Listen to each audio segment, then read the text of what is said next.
ninka ragga ah waxaa lagu matalaa libaaxa oo kale. libaaxa waad aragtay duurka markuu joogo sida looga cabsado dadka iyo xoolaha iyo xayawaanka iyo cid kasta way ka cabsataa. waa geesi haddana wuu kibir badan yahay.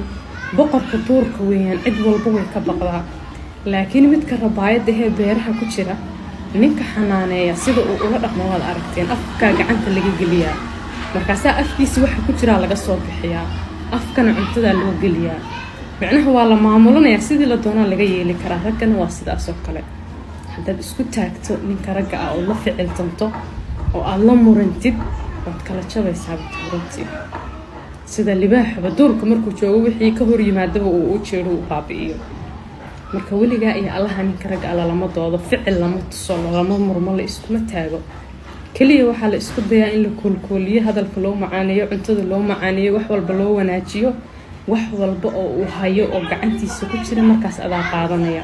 waxaa doontaad u dhiibani, waxaa doontaad ka qaadani. saaxiib baa laga dhigtaa.